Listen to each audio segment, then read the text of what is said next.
Hello guys, welcome back. मेरा नाम है दीपक। स्वागत है आपका मेरे चैनल पर। पिछले वीडियो में हमने देखा था कि जैसे ब्लॉगिंग की ये सीरीज़ शुरू है, तो पिछले वीडियो में हमने देखा था कि ब्लॉगिंग के कौन से टाइप्स होते हैं, ब्लॉग और वेबसाइट में क्या डिफरेंस होता है, कि ब्लॉगिंग होती क्या है, हम कैसे शुरू कर सकते हैं। देन सेकंड पार्ट में हमने देखा था कि ब्लॉगिंग के कौन से प्लेटफॉर्म्स होते हैं, जिसमें कि हमने देखा था WordPress, Blogger, Medium, Tumblr, LinkedIn blogging, और हमें कौन सा जो है CMS प्लेटफॉर्म जो है ब्लॉगिंग के लिए यूज़ करना चाहिए। तो हमने वो जाना था, और उस जिसमें कि फ्री और पेड दोनों वर्जन्स हमने देखे थे।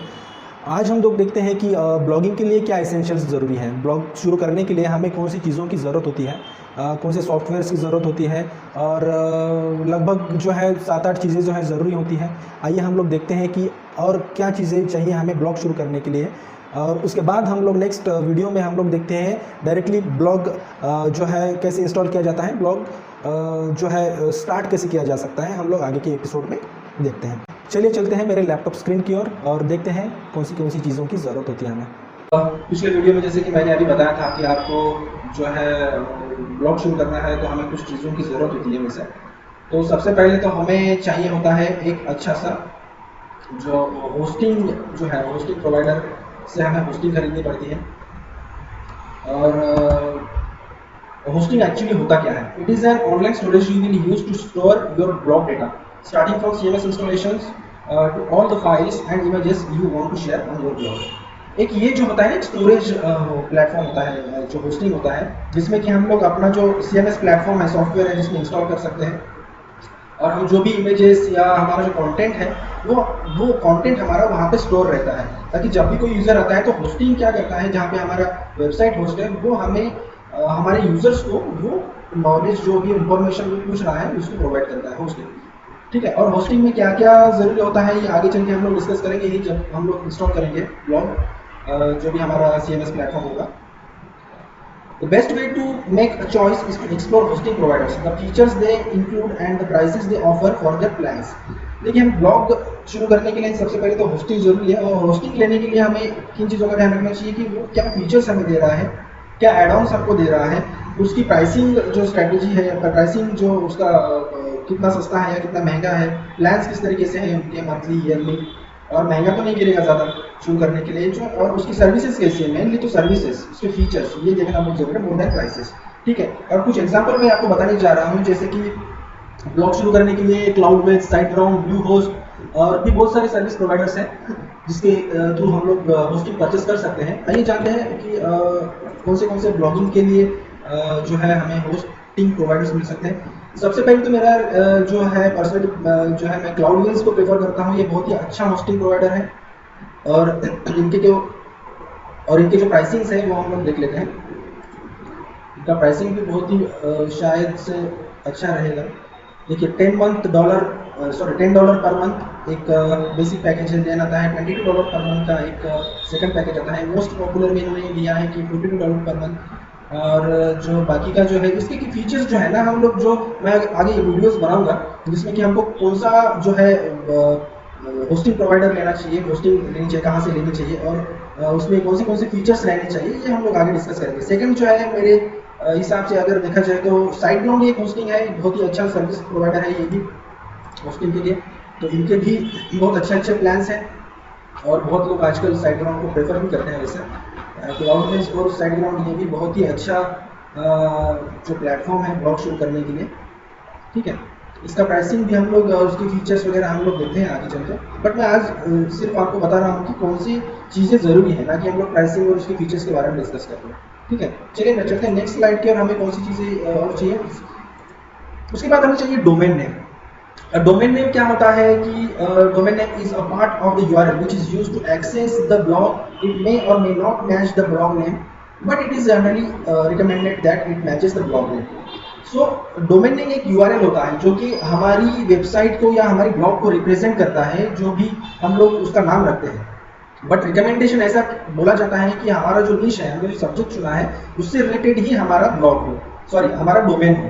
मतलब जैसे कि मैंने डिजिटल मार्केटिंग का जो ब्लॉग शुरू किया है, तो मैंने डिजिटल मार्केटिंग के से रिलेटेड ही ब्लॉग का नाम चुनना चाहिए। ऐसा बहुत सारे जो ब्लॉगर्स हैं या जो एक्सपर्ट्स हैं, उनकी राय है कि रिकमेंडेशन उन्होंने दिया है कि ब्लॉग का नाम चुनते वक्त आपकी निश से रिलेटेड वो नाम होना चाहिए URL एड्रेस, ठीक है। और बहुत सारे जो डोमेन नेम प्रोवाइडर्स होते हैं, वो अभी मैं आपको दिखाने जा रहा हूँ कि ब्लॉग के लिए डोमेन कहाँ से रजिस्टर करें और कौन सा अच्छा सर्विस प्रोवाइडर है। जैसे कि ये देखिए, मेरा ब्लॉग है brenopedia.com करके। तो brenopedia.com ये भी एक नाम मुझे अच्छा लगा, तो मैंने रजिस्टर कर लिया और उसके ऊपर मैंने डिजिटल मार्केटिंग का ब्लॉग शुरू किया है। It is not relevant with the particular निश, मैं जो भी निश से रिलेटेड डिजिटल मार्केटिंग का जो ब्लॉग लिख रहा हूँ, but it is not necessary. आपको ज़रूरत नहीं होती है कि आपको ज़रूरी नहीं है ये कि ब्लॉग शुरू करना है तो डोमेन से रिलेटेड, मैं मेरे पर्सनल नाम से भी ब्लॉग शुरू कर सकता हूँ, तो ऐसा ज़रूरी नहीं है। अभी जैसे मैंने आपको बताया था कि GoDaddy जो है एक बहुत ही पॉपुलर डोमेन प्रोवाइडर है, डोमेन सर्विस प्रोवाइडर है। यहाँ पे भी हम लोग अच्छे अच्छे प्लान्स देखिए, स्टार्टिंग इनका जो है इन्होंने गेटर.com फॉर 199 रुपीज़ फर्स्ट ईयर, आगे चल के तो वो बढ़ता ही है सेकंड ईयर के लिए। बट GoDaddy, मैं मेरे जो भी जो ब्लॉग के जो डोमेन्स हैं, मैंने GoDaddy से ही परचेज किए हैं। और ये भी अच्छा एक डोमेन सर्विस प्रोवाइडर है, डोमेन आप यहाँ से रजिस्टर कर सकते हो। देन एक सेकंड जो मैं प्रेफर करूँगा, बिगरॉक को मैं उतना प्रेफर नहीं करता, मेरा एक भी डोमेन यहाँ से परचेस नहीं हुआ है, but Indian domain service provider है तो यहाँ से भी हम लोग ले सकते हैं। प्राइसेस थोड़ा बहुत डिफरेंस हो सकता है, ठीक है। हर एक सर्विस प्रोवाइडर का एक अपना एक रूल होता है, अपना एक प्राइसिंग स्ट्रेटेजी होता है। तो हर एक का, जैसे कि हम लोग देखते हैं कि यहाँ पे .com का डोमेन का प्राइस यहाँ पे नहीं दिया है, फिर भी देखिए यहाँ पे 99 per month, 99 rupees per month, then advance package है उनका, तो बिजनेस पैकेज भी है। तो यहाँ से भी हम लोग domain service provider, sorry domain हम लोग चूज कर सकते हैं। थर्ड थिंग जो हमें इसेंशियल है वो है themes.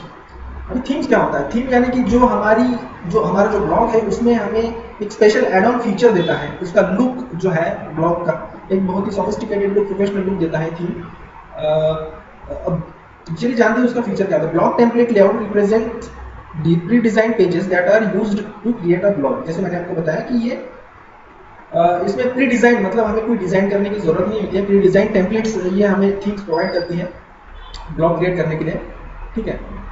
WordPress is generally known to offer the most expensive selection of blogging templates, as also known as themes, including both free and premium themes. WordPress जो है वो बहुत ही बढ़िया प्लेटफॉर्म है ब्लॉग शुरू करने के लिए, क्योंकि वहाँ पे जो है मिलियंस ऑफ थीम्स वहाँ पे अवेलेबल है, और आपके हिसाब से, आपके कन्वीनियंस के हिसाब से, आपके ब्लॉग स्ट्रक्चर, ब्लॉग निश के हिसाब से आप थीम्स सिलेक्ट कर सकते हो। बहुत ही अच्छे अच्छे थीम्स वहाँ पे फ्री और पेड प्रीमियम अवेलेबल है वहाँ पे। और आप अगर चाहें तो हम लोग इसमें देखते हैं कौन से पेड और फ्री थीम्स वहाँ पे अवेलेबल है। शुरुआत में हम लोग फ्री वाली थीम्स ही देखेंगे, क्योंकि पेड की तरफ हम लोगों को आगे चल के सीखना ही है। बहुत सारे वेबसाइट स्ट्रैटेजीज और वेबसाइट कैसे बना सकते हैं आगे आने वाले वीडियोस में मैं आपको लेकर आऊँगा। ये देखिए, ये जो है इसका स्ट्रक्चर है, ये मेरे वेबसाइट का एडमिन पैनल है जिसमें कि मैं आपको दिखा रहा हूँ वेबसाइट्स के थीम्स का, मतलब थीम्स किस तरीके से होते हैं, ठीक है। इस तरीके के थीम्स यहाँ पे अवेलेबल हैं बहुत सारे। एक आधा थीम मैं आपके जानकारी के लिए प्रीव्यू करके दिखाता हूँ, जैसे इसका प्रीव्यू लेते हैं हम लोग। देखिए ये प्रीव्यू में कुछ खास तो नहीं लग रहा है, ठीक है। चलिए देखते हैं और कोई नया थीम है क्या, ये देखते हैं कैसा है प्रीव्यू इसका।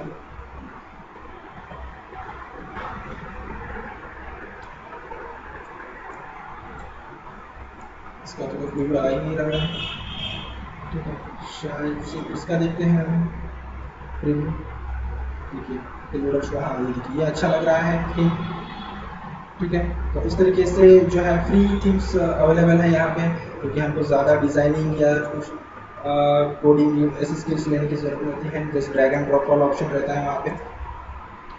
देन फोर्थ जो पॉइंट है या चीज़ है, हमें चाहिए प्लगइन्स। प्लगइन्स जो है बहुत ही अच्छा जो क्या बोलते हैं टूल है हमारी वेबसाइट को ऑप्टिमाइज करने की। Plugins enable blog owners to improve and optimize their blog with advanced features such as membership, landing pages, contact forms, content optimization, image optimization, backup, migration, lead generation, editorial workflow।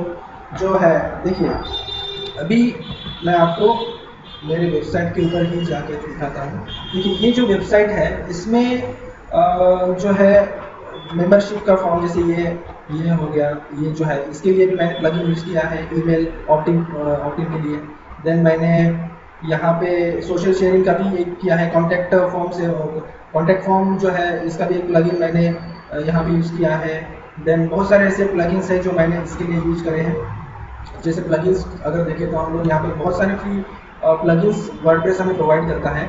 मैं WordPress का इसलिए आपको बता रहा हूँ क्योंकि WordPress जो है ना बहुत ही कन्वीनियंट CMS प्लेटफॉर्म है ब्लॉगिंग शुरू करने के लिए, बहुत ही ईजी और बहुत सारे फीचर्स विदाउट टेक्निकल नॉलेज आप इसमें जो है ब्लॉग शुरू कर सकते हो। तो ये जो है ना बहुत सारे प्लगइन्स हैं जो हमारे ब्लॉग को एक्स्ट्रा फीचर्स ऐड करते हैं और इम्प्रूवमेंट ऑप्टिमाइज ब्लॉग को ऑप्टिमाइज करने के लिए बहुत ही ईजी वे से हमारा ब्लॉग ऑप्टिमाइज हो सकता है with the help of plugins.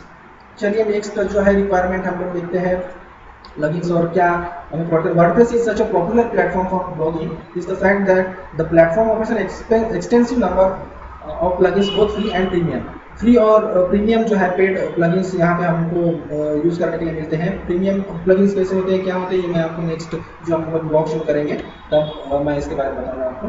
Plugins में cause security issues for your blog if there is a problem with the code which is why you should only install reputable plugins। हाँ, plugins जो हम लोग use कर रहे हैं वो compatible है कि नहीं है, हमारे जो WordPress का जो वर्जन है उससे compatible है कि नहीं है, ऑथेंटिक सोर्स से है कि नहीं है, उसके रिव्यूज़ कैसे, उसके इंस्टॉल्स कितने हैं, ये भी हमको देखने की ज़रूरत होती है install before we install that plugin, क्योंकि वो ऑथेंटिक सोर्स से नहीं आ रहा है तो उसमें सिक्योरिटी इश्यूज आ सकते हैं। तो ये भी एक बहुत ही अच्छी जानकारी है। The more plugins you install the slower your blog will become.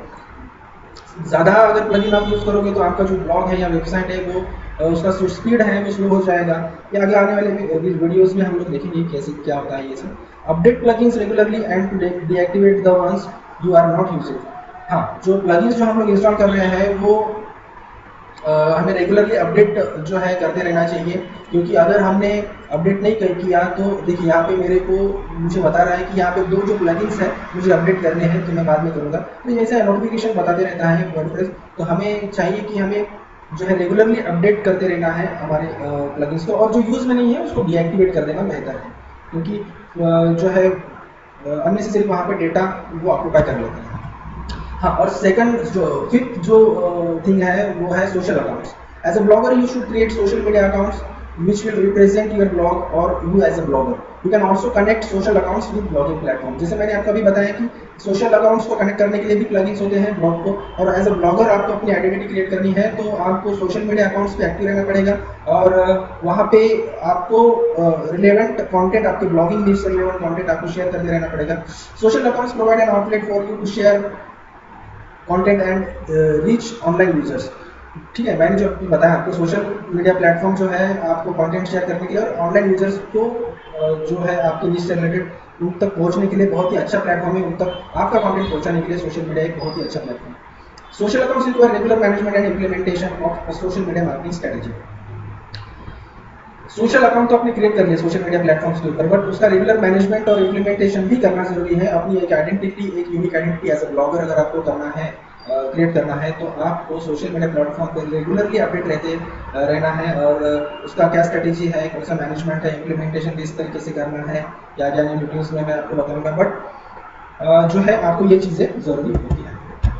Third thing जो है इमेजेस, जैसे कि मैं अपने मेरे ब्लॉग पे अगर आपको लेके चलूँगा तो बहुत ही यूनिक और हाई क्वालिटी इमेजेस मैंने यूज़ करे हैं इसमें, तो ये भी एक अच्छा जो है क्या बोल सकते हैं इसको टूल जो है।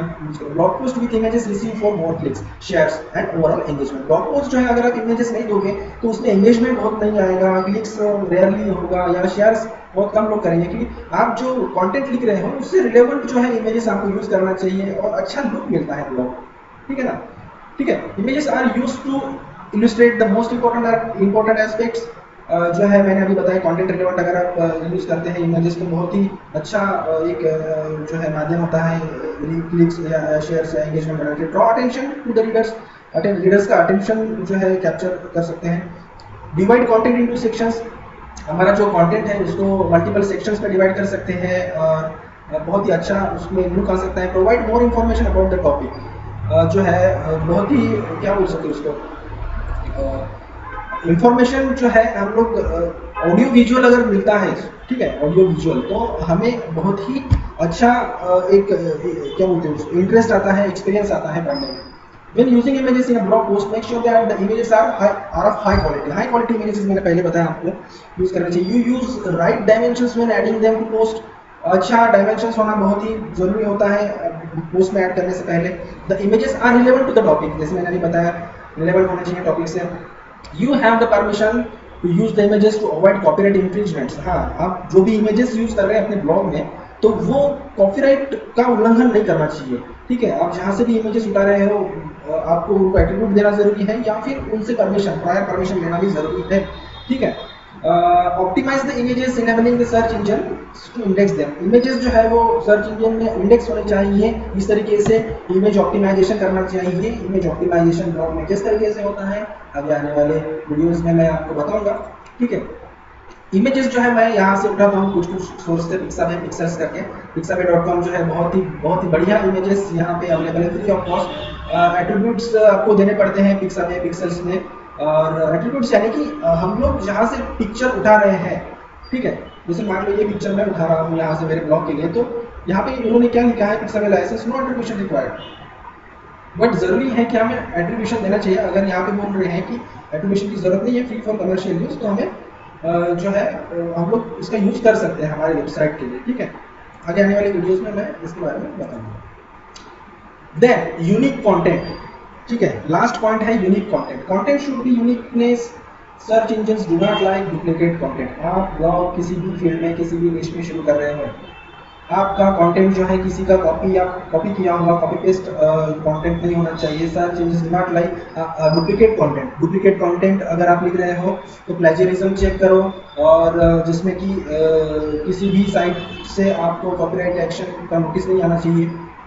और सर्च इंजन जो है आपका रैंक ही नहीं करेगा. सर्च इंजन में आपका ब्लॉग जो है रैंक ही नहीं करेगा, क्योंकि सर्च इंजन को पता चल जाता है कि आपने कहीं से कॉपी किया है या किसी का चुराया है आर्टिकल या पोस्ट. ठीक है. You are also failing at providing value to your readers when you copy content from other blogs. आप वैल्यू नहीं क्रिएट कर सकते रीडर्स के पर्सपेक्टिव से, रीडर्स के लिए. ठीक है, अगर आप कहीं से कॉपी कर रहे हो कंटेंट और अपने ब्लॉग में शेयर कर रहे हो. ठीक है. Your focus should be original content that you create with your target group in mind. आपका जो भी ऑडियंस है टारगेट ऑडियंस, उसके लिए आपका कंटेंट रहना जरूरी है, ओरिजिनल कंटेंट रहना जरूरी है. आपका फोकस वही रहना चाहिए, ओरिजिनल कंटेंट की. This way you will gain loyal readership and increase your influence in the online community. इससे क्या होता है कि आपकी एक लॉयल कम्युनिटी और बढ़ती है, लॉयल एक ऑडियंस तैयार होता है, रीडर्स तैयार होते हैं, आपका इन्फ्लुएंस इंक्रीज होता है, आपकी कम्युनिटी ऑनलाइन कम्युनिटी में एक रेपुटेशन क्रिएट होती है. ठीक है. तो गाइस मैंने अभी आपको बताया है कि ब्लॉगिंग के लिए कौन सी चीज़ें जरूरी होती हैं. जैसे पहले हमने देखा था होस्टिंग, डोमेन नेम, देन हमने देखा था थीम्स और टेम्पलेट्स की जरूरत होती है, प्लगइन्स की जरूरत होती है, social accounts, images, unique content. और इसमें भी बहुत सारी जो है टाइप्स है. आगे आने वाले वीडियोस में हम लोग इसके बारे में डिस्कस करेंगे. ठीक है, ये तो थोड़ा सा शॉर्ट डिस्क्रिप्शन था कि हमें कौन सी चीज़ों की जरूरत होती है blogging essential, which blogging essentials really we need to start a blog. ठीक है, आगे आने वाली वीडियोस में हम लोग इसके बारे में इन डेप्थ जानकारी लेंगे. सो थैंक यू दोस्तों ये वीडियो पूरा देखने के लिए. अगर आप यहाँ तक अगर आपने वीडियो कंप्लीट किया है तो मेक श्योर कि मेरा जो चैनल है उसको सब्सक्राइब करें और वीडियो को लाइक करें और शेयर कीजिए जो भी नीडी लोग हैं उनके लिए. आगे आने वाले वीडियोस में मैं बहुत ही आपको बढ़िया जानकारी लेके आऊँगा, बढ़िया ट्यूटोरियल्स लेके आऊँगा. So thank you guys, thanks for watching.